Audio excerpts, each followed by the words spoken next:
part of that. And he's just going, my father. Here, I mean, 90% of everything in my home is thrifted. Hello. Hello. Welcome. Another episode of the podcast. Yes. Guess what? What? I got Bodhi a Halloween costume. You didn't send me a picture yet. I didn't? Did you? I don't know. Can't remember. It's so cute though. We were trying to think of a family costume because this is our first Halloween as a trio. So we were thinking of ways that we could do little Halloween costumes for 3 people that have a baby. Yeah. So there's actually some really funny ones online. There was like the 2 Harry Potter characters, and then the baby was what's that plant that screams? You take it out and it goes. Oh, yeah. Mandrake. Yes. So there's the 2 you do the 2 Harry Potter characters, and then the baby was a mandrake. There was, you put the baby in the pumpkin, which I still might do if we carve pumpkins. Yeah, that's cute. It's kind of overdone though. Everybody's kind of a little bit. Yeah, it's cute though. Yeah. But what I ended up getting him a little dinosaur costume. It's like a T-Rex dinosaur. Yeah. You did send me that picture. That was cute. And then my husband and I will be the Jurassic Park characters. So I'll be Laura Dern's character, and then he will be, I'm forgetting his name. Yeah. The main guy in Jurassic Park. What is his name? Not the. Now I can't even forget the other guy. I can't remember the other guy's name that I'm thinking of. The like suave guy. Anyways, we're gonna be Jurassic Park. And then I was thinking last night that if we do go anywhere, I don't know if we'll go trick-or-treating. He's pretty young. But if we do go anywhere and we take our dog, then we could get Molly a dinosaur costume as well. And then it's Rob and I, and we have 2 dinosaurs. That would be cute. And the best thing is Bodhi can't eat candy. So guess who's getting treats? Me. I was telling him last night, we were having dinner.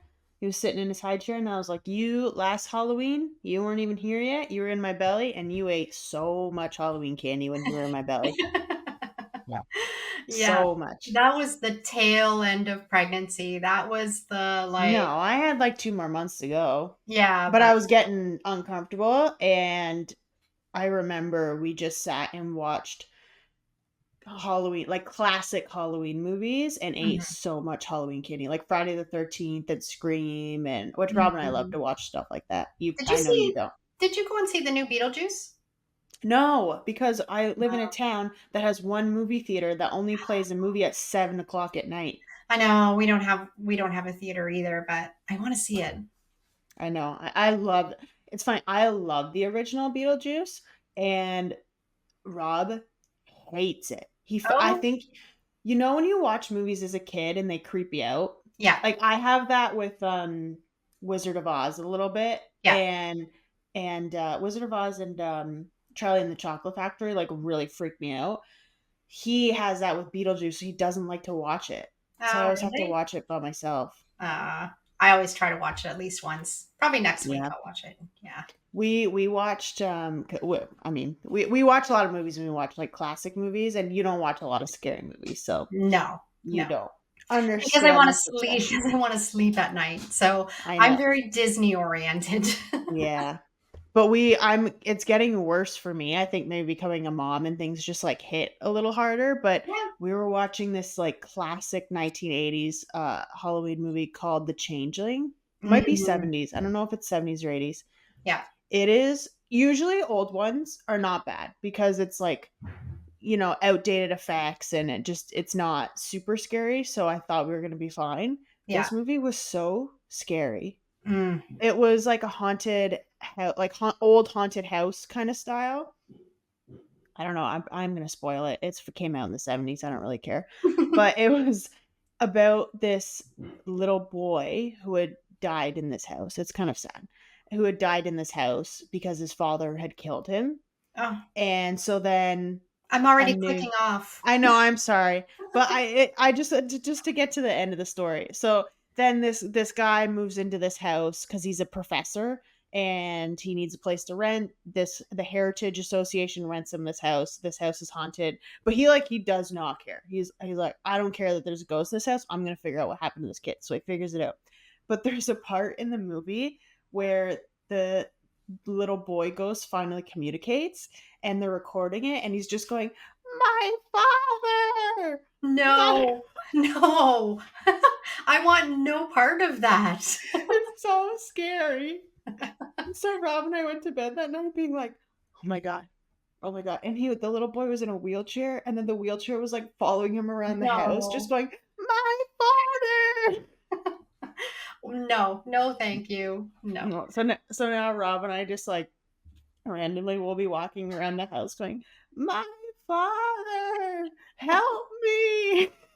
I think I'm just gonna stick with Charlie Brown in the what is it in the pumpkin patch. Yeah, that's a classic one though. That's a classic I one. need to Yeah. watch that one. That one and uh Monster House. I like that. That's a good kids I don't know one. if I ever watched that one. Yeah, it's Keenan fun. and I watched it all the time when we were Did you? younger. Oh, I maybe think you bought it for us as a DVD or something, and yeah, it's a really good. I'm excited for when Bodhi's a little older and we can like actually start watch, those traditions. yeah, the Yeah, classics. But that's fun. yeah. So today I think we were going to chat about your Poshmark adventure. Yes. My Poshmark adventure of vintage and thrifted clothing of what I Yeah, did to yeah, show my crafty slash kind of thrifted side a little bit because I don't do a ton of crafts. You do a lot more than I do. yeah. I'm more hands-on, where you are more the like you're really good with style and clothes and putting outfits together and stuff like that. I Where I'm used more to. home decor. Yeah. I was better before I became a mom. Now I'm kind of trying to figure out like what my style is going to be in this like new body that I have. But yeah, I mean we can chat about it. Yeah. Well, it started from basically like a COVID necessity Yes. because I lost my job. I was a server at that point, so restaurants weren't open for a couple months and I didn't really have anything to do, and I always did like before I started this, I was always thrifting vintage clothing, and where I was living at the time in Vancouver is like you can find a lot of really good stuff in the thrift stores because it's a higher income area, so people are I find they're just more like ready to donate maybe higher ticket items than in certain places, so you can find like Lululemon or the higher brands or um some really cool vintage stuff from like the older generation that are kind of purging. Um The so nice, yeah, nice 70s stuff. The you do yeah. really well with that kind of stuff. Yeah. Yeah, that was kind of 70s was more my style a little bit of what I would thrift like at the flared pants or the like the silk blouses. A Hmm. lot of that was the other thing is like finding stuff that was good fabric quality, like silk and stuff like that. Yeah. Um yeah, so okay, Cashmere. yeah, a lot. Yeah, I found a lot of cashmere. Yeah. Man, now I wish I kept some of that stuff. Yeah. I Oh know. We well, had a lot. yeah. But yeah, so I started basically. I went through my closet initially and was like, okay, what are some stuff that I don't really wear anymore that I think could sell? And it was a very casual thing of just putting stuff up and selling a thing or two here and there. And I mean, kind of like with you and your YouTube channel, like I just started researching it a little bit and seeing, okay, is there a way that I can make, even pay half my rent with it or something so Yeah. that I can at least get that down and I don't have to worry as much when you basically it was impossible to find a job because of what was happening. And I just started going to thrift stores and like really searching. I'd put like a podcast in and I just spent hours looking through the racks and finding vintage stuff. And I started getting good at reading labels of like what labels meant and how you could tell if it was real vintage or not. And yeah, I made like a real business out of it, So which it's was really definitely, fun. and it is definitely something that someone could do and make an extra income from if you have the time and you learn and you have some of that knowledge to know what to look for and what's going to sell. Definitely, you can make it work. Yeah, and I think the best thing about and I mean like vintage shops aren't anything new. There's people who've been selling vintage clothes forever. And people who love vintage clothing, one of the best things about it is that you know start to know the people who are selling you their clothes, and everyone has their own unique style. So you would go to this vintage shop because you know they'd have like amazing 80s band t-shirts or something. But then you'd go to this one and you know that they're going to have the higher end structured, blouses, coats, pants, that are like the cashmere, the silk, the wool, and you can find people to kind of curate your closet. And that was something that I really like to get into, is to like, not only was I figuring out kind of my own style through it and what I like to pick out, but that was also became an asset for my online shop because people knew what I would have and like that style. And like I tried to follow the trends a little bit, but I found I actually became more successful when I just picked out stuff that I liked Yeah. and it became unique. Yeah, because there's lots of people that had that love that style that you were picking out and would sometimes bundle stuff together. Yeah, they create an outfit over stuff. And I would do little videos where I'd layer some of my pieces and put on like a coat with a shirt and pants and I'd find some shoes as well. And then people would be like, oh, that outfit looks really good. And then buy the whole outfit. Yeah. And so many people might not know how Poshmark actually works. So, and I don't really either myself because I've bought a few things off of it, but I'm not really familiar with it. So, how does it actually work? It's an online platform like anything, kind of like eBay, I would say, in the way that it works a little bit. So you have people who are very, very casual sellers and selling stuff just out of their own closet that they don't want anymore, just to make it like a couple extra bucks. And then you have people who this is their full time job. So it's a wide range of people, and you basically have a profile that you upload your photos to, and even the photos, there's a wide range. Like there's people who are just taking photos in their closet, and then there's people who have more professional photos. And I ranged on kind of the more professional that, you could really see all the elements of the piece and everything. But you were just And doing those with your cell phone. Like you don't need a fancy camera. no, I was doing them with my cell phone. I had a light, like a big light that kind of lit up the room a little bit. But I mean, cell phone cameras are so good nowadays that Yeah. you don't need a fancy camera. But it's more of the styling of it as opposed to the like quality of the picture. Like I'd have it on a nice background, or like I'd pair it with an outfit or something like that. So yeah, so you would go to my profile and you would have basically all my photos of everything that was for sale, and you can buy it outright. So you can pay the price that the seller has listed, or you can offer a price. So it's great for people who like to Sorry, do you hear that? No. It's like a massive helicopter. Oh, no. Hopefully you can hear it in the audio. That's very loud. And yeah, so you can set an offer. So it is really good for people who are interested in getting a deal. But it's not like Um, a bidding system on eBay. It's more like no, an offer. like you don't win per Right. se. You can do an offer. Now you also don't necessarily know if someone has done another offer that might be a little higher than yours, and the seller can accept whatever offer they want. Okay. So you kind of have to play the game where like, oh, I don't want to go too low if this is a hot ticket item, and I think that someone might have already sent in an offer that's a little higher than mine, Right. but you can get a really good deal on specific things that you're looking for. You can also get like bundle deals. Like if someone bought, let's say, three or more items from the shop, you can set like a 30% off coupon and things like that. So um, it is a really good opportunity for someone who wants to either make a little money or like loves vintage clothing or loves thrifted clothing, or always, even if you have new stuff, like some people sell new and it's just stuff that they found at the thrift store that still has tags on it or something. I've heard of a lot um of people finding really great stuff at like Winners and Marshalls and yeah, getting a really great deal and then reselling on Poshmark. yeah. And the nice thing is that it's on your own time. You can put as much or as little time as you want into it. And during that kind of season of my life, I it worked really well for me because I needed money and I kind of had this skill that I could use, and Poshmark was an outlet for that for sure. Yeah. And I liked it. Yeah, and the nice thing that with technology today is you can go into a thrift store or a vintage clothing store, and you can I'm not sure if I'm saying this right, like Google image or Google search. So like you can pick out if you find a T-shirt that looks Oh, vintage. like reverse search or Yeah, whatever. reverse search. So then you can take Yep. a picture of it and it's going to give you comparables and then tell you what it's actually worth. And then you can see what you're buying it for and whether there's any money in it to resell.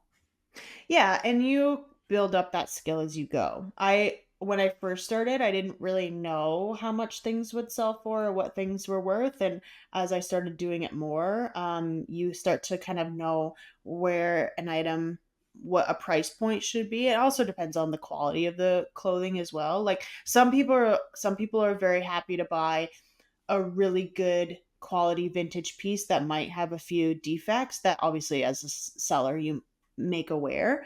That would be a little cheaper, like maybe instead of a $200 leather jacket that's vintage, they'll pay $50 and it has maybe a scratch or something and they don't care.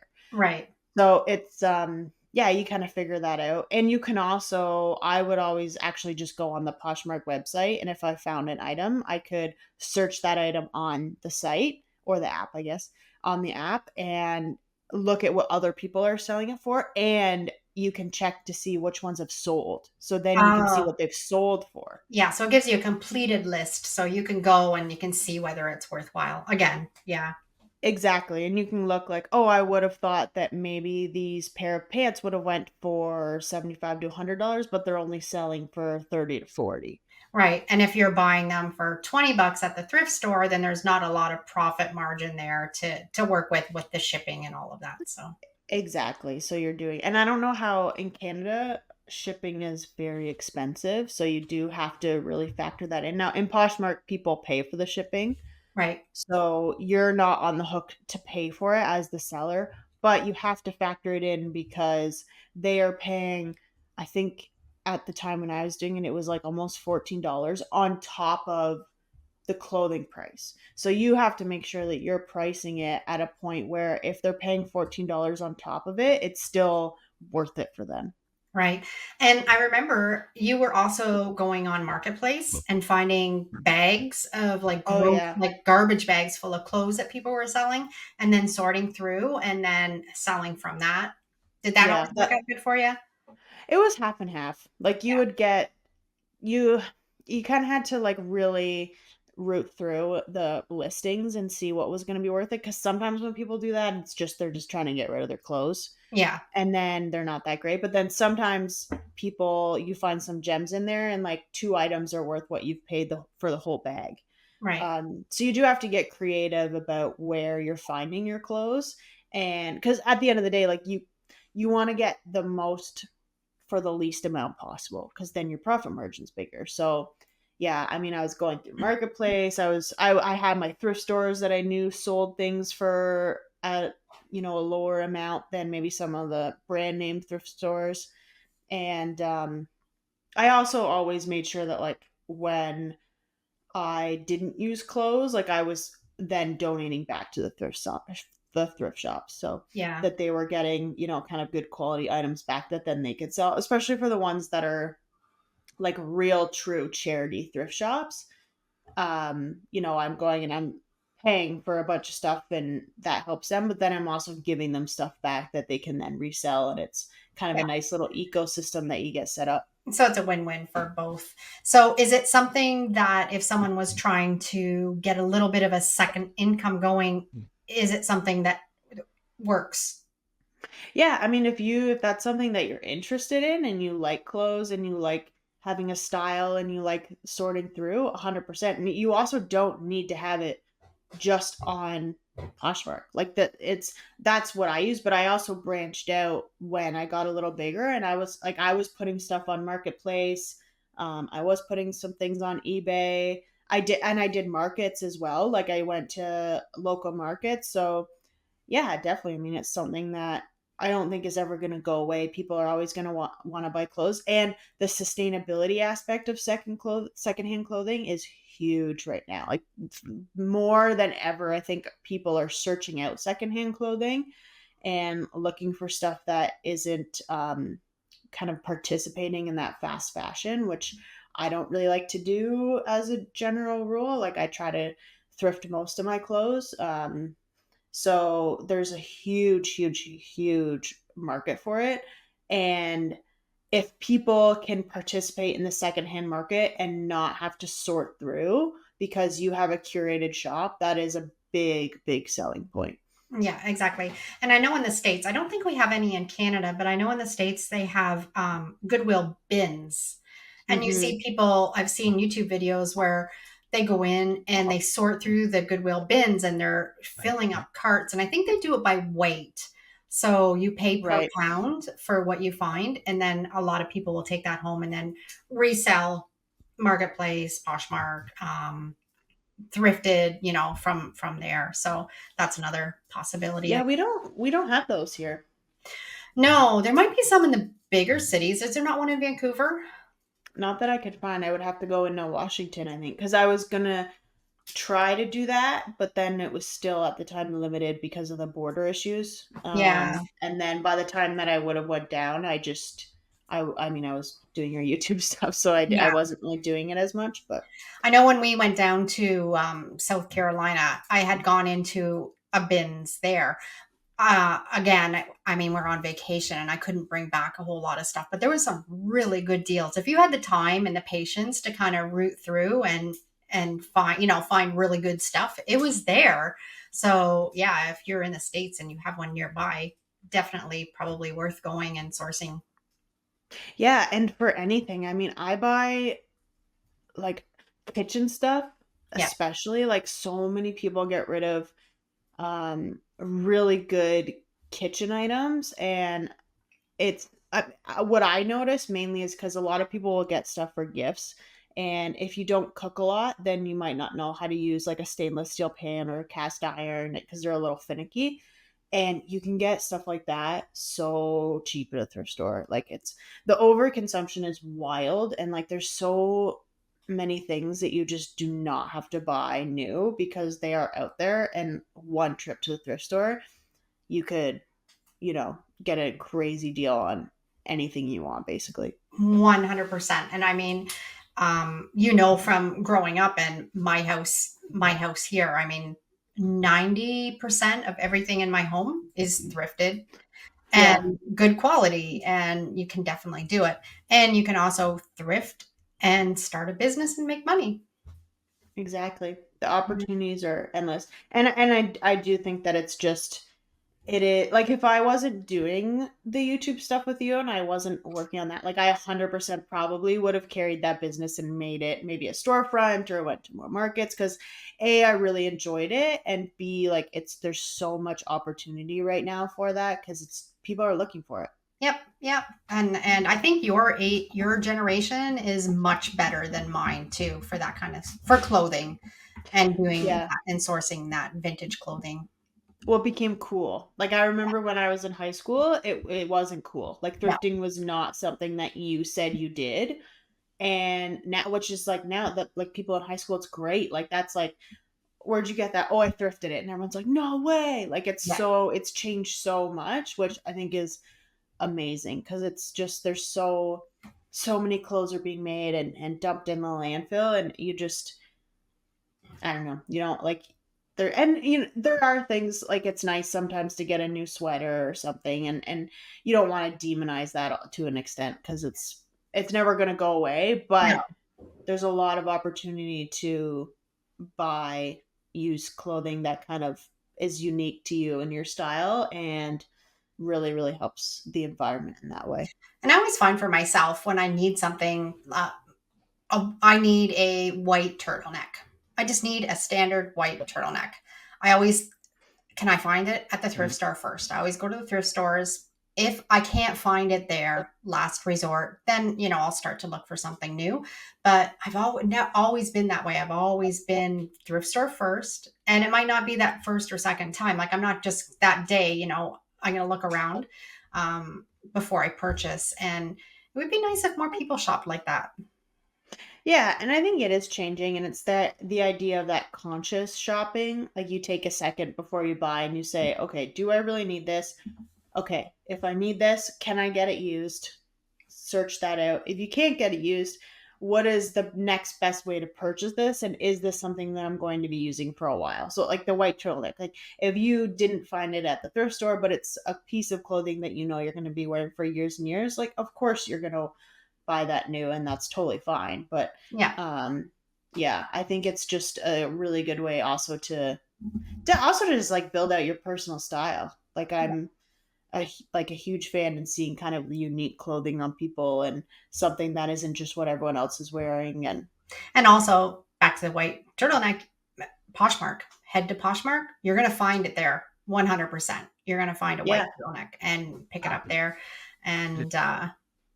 And you're not overconsumption again. You're keeping that cycle going where it's just not ending up in the landfill. So it's nice. I found like baby stuff on Poshmark too, like little snowsuits, and actually I bought some books on there. Mm-hmm. And that's another thing, like marketplace for baby stuff is, I mean, you everyone has kind of their limit of what they're willing to buy new or used. Like I knew that I wanted to make sure that he had a new crib and a mattress. Yeah. Some people have different opinions on that, and but like clothes, all I would say all of his clothes are used. A, because I'm not buying brand new baby clothes for something that he might wear once, Yeah. realistically. Yeah. Toys, books, like so many used books that I'm filling his room up with, furniture, like Do you it's remember when I came out to your place right before you had Bodhi and we did a huge marketplace run? And I think we set you up with pretty much everything off of marketplace that you needed for the first 6 months.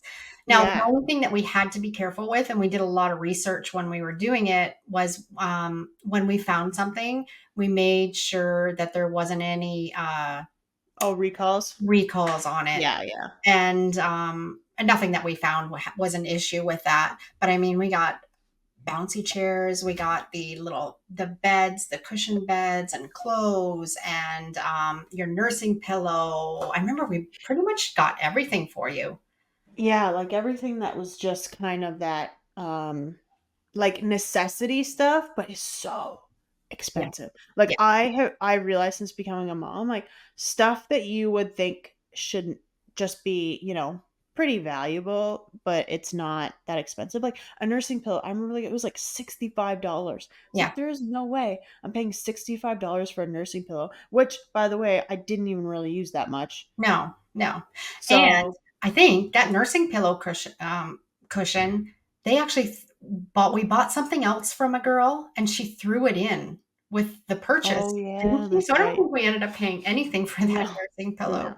Yeah, like baby stuff is so expensive. Yeah, And it's like it should like I have opinions about that because it's stuff that you need, and there should be a lot more companies that are making affordable baby stuff cuz and I totally get it. Like some people are really not comfortable buying you stuff for their baby, which is like 100%. Like you don't know where home it's coming yeah, from, things like that. But the alternative should not be that you have to spend all your money to buy everything. yeah, Like exactly. yeah, it's crazy. Yeah. And it's I mean, when you're a new family starting off, it's just one more expense that is a lot trying to make ends meet when, you've got to buy all these expensive things that 2 months later they're not even using anymore. Exactly. And as a first time mom, like you don't know what you're going to use and not use, and you think that you need everything. And I was definitely in the mind space of I need everything because you never know. And you have this idea in your head that the baby is going to come and you're not going to be able to just run to the store, which is Yeah. not true. Like Yeah. you can run to the store and get something if you absolutely need it, but yeah, it's a stressful time, and so many things I just didn't use. So when Like you came to visit us in July, Bodhi was, how old was Bodhi? 6 months, 5 months, 6 months, 6 months. 6 months. And he had just started to stand up, pull himself and stand Yeah. up.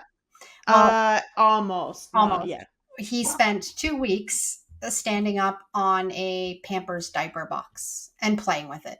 Yeah, that's all he wanted to play with. Yeah, I know. I buy him so many toys, and he, those like foam mats. Yeah. Like he rips the sides of them off and just plays with the strip like a sword, Yep. and that's the only thing he wants to do. Yep. Remote controls. Yep.